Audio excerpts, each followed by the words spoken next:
Hey everyone, Petra coming at you from a parking lot in Baja. Sometimes travel is not glamorous.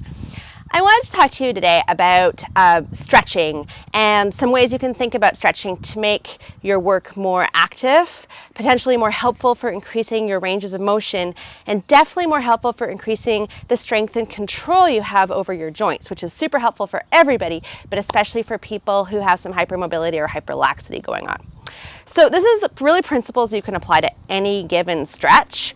So I'm going to demonstrate a wrist. It's really a mobilization. This is a mobilization part of the functional range conditioning mobility system.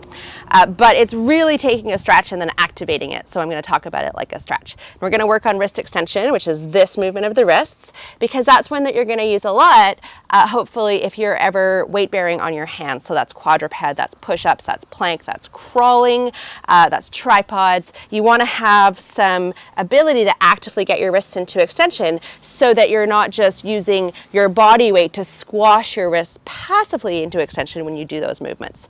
And if you already have this range, not a problem, because I'm going to show you how to strengthen and control the range better as well, which is useful for maintaining that healthy, really functional tissue.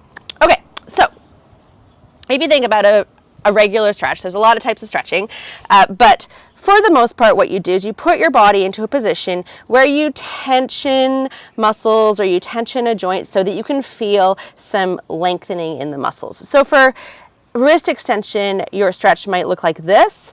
It might look like this with both hands. It might look like this for you because you might not have as much extension as me. So where you get to in terms of your extension is not important here. What's important is that you find a place where you're feeling some stretch and that it doesn't hurt, and that you're not feeling any pain on the inside closing angle here, or pinching. If that feels blocked, then you need to think about seeing a functional range release practitioner to help you unblock it. But if you're feeling stretch through the forearm, that's what we want to feel. So this is what I would call a passive stretch, because you're just hanging out, you're using your body position to lengthen the tissues and put a load on the tissues. This can be good for increasing flexibility, so passive range of motion. So you can get pretty far by doing this if all you want to do is passively move your body into this position. But it doesn't add strength and it doesn't increase, useful range of motion. And you can also increase your range of motion faster once you activate your stretch. If you are a hypermobile person, then doing a ton of stretching here isn't going to necessarily be a great idea for you because you don't need to have more range of motion. So you could skip this entire stretchy part and move on to the activation part that I'm going to talk about in a second. So that's what I would do. And I would also do the activation instead of at your far end of hypermobile range. You can do that activation about 15 degrees, every 15 degrees or so in your range, kind of working through your range towards the end. But you don't need to practice being at your end range if you're hypermobile, or at least not to try to increase it. Okay, so the movements we're going to add to this are isometric, which means they're not moving movements, they're still movements, but you have to imagine movement. You have to think that something is moving as you do this. So with a PAILs contraction, with any PAILs contraction, you take your stretch and you think about leaving your stretch, using the lengthened tissues to shorten and come out of the stretch. So that's any PAILs any PAILs contraction, whether it's your wrists or whether it's your hamstrings or whether it's your hips. So that's what you can apply to anything, is that PAILs, that sense of I'm in a stretch, now I'm leaving the stretch. I'm working to get out of the stretch. But because you're in this position, when you start to work to come out of the stretch, you're not moving at all. Your hands are staying still. This is like the world's most boring video because you can't move because the mat is in the way. And that's fine, because now what we're doing is we're using these long tissues to create force. Especially the first time you do this, you shouldn't create your absolute maximum intensity force. And I hope you're not creating any force yet, because I'm still talking about what you should be doing. There's a lot of instructions, which is why I'm making this video, so that you can apply it and practice it.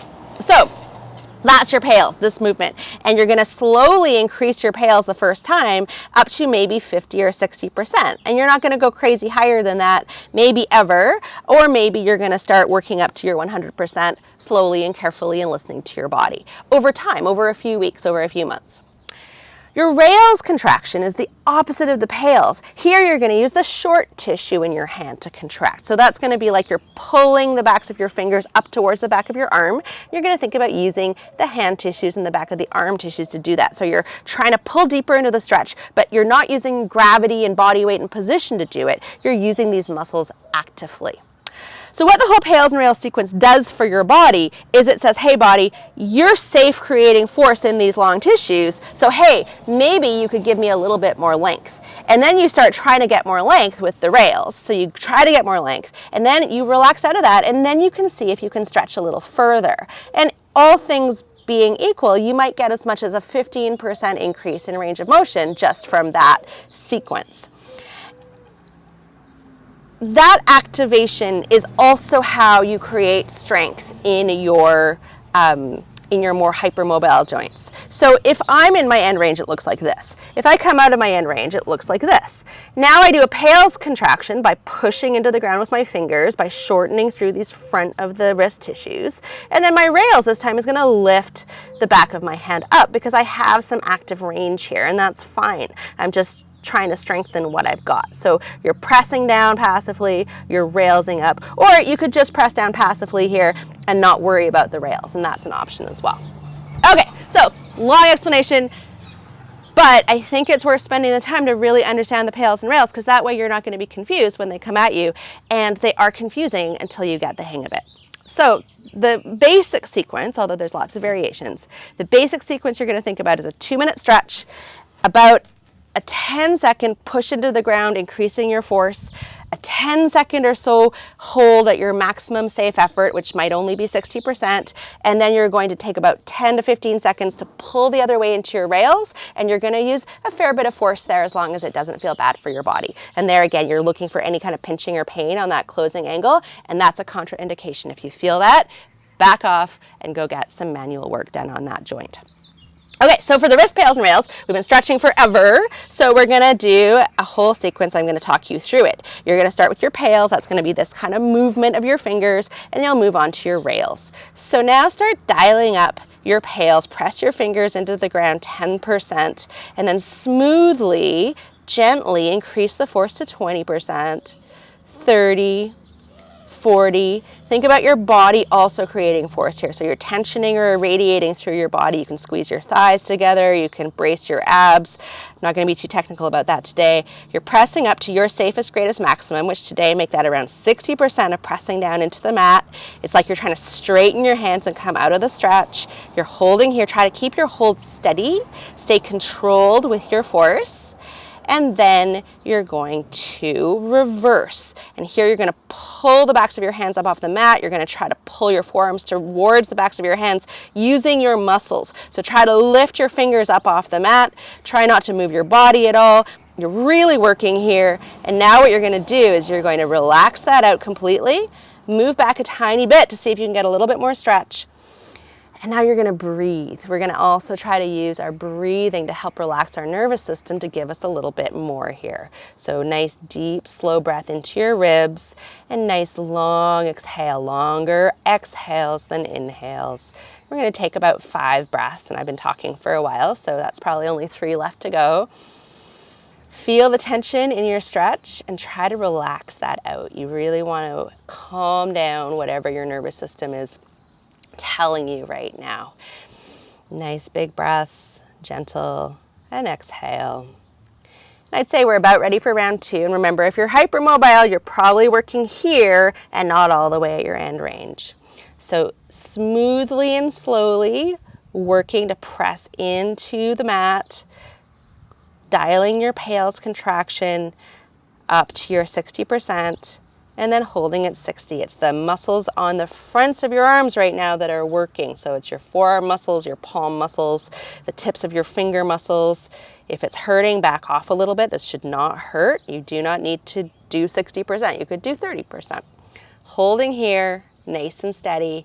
And now we're going to switch to rails, where you're going to try to lift the back of your hand up towards your forearm. So you're going to try nice and hard here, using the forearm muscles, using the backs of the hand muscles, really trying to get some movement there, trying to increase the amount of extension that you have, and then relaxing that out. and maybe going a little bit further back. You might not get very much this time. A few nice slow breaths in and out here. Super chill.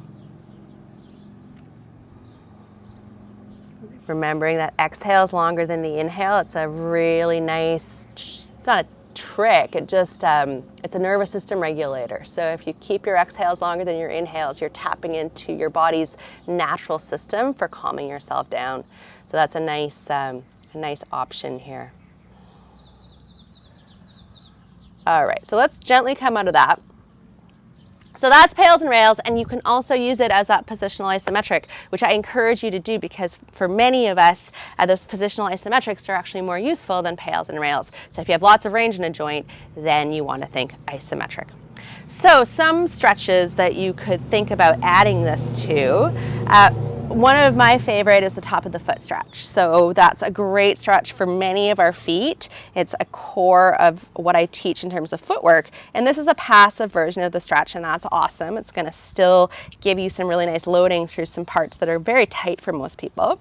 But you can pails and rails it by holding it for 2 minutes. And then your pails, remember, is coming out of the stretch. So that would be working to pull your foot back and up. But you're not going to move, so it's not going to look like I'm doing anything.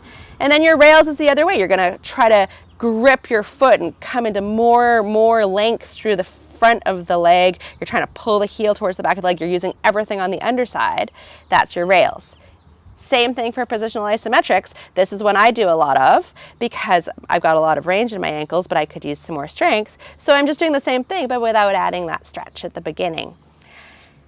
You can really apply this to any stretch. If you're ever not sure, remember the rule. The pails is leaving the stretch. The rails is going deeper into the stretch. Never go into pain. Go gently at first. Respect your body's limits. And there's a lot more to kind of understanding the system of how to improve your joint mobility, but I'm going to teach lots of exercises about that on my Insta and my YouTube. I just wanted to go over in detail how to do pails and rails and positional isos so that I can go a little faster when I'm actually teaching in those other videos. So make sure you watch this, make sure you practice it. If it's not clear to you, that is totally normal. So it took me months to feel like I got pails and rails. So the way you're going to get them is by practicing. And if you're feeling lost, don't worry about it. Just do this video a bunch of times or do one of my other pails and rails videos a bunch of times. You will get it. And that sense of frustration and uncertainty is definitely a part of learning how to move differently. So if that's something you're feeling, don't let it worry you. Just know you're on track. You're doing the right thing with that. And hopefully this will be useful for you. Okay? Ciao.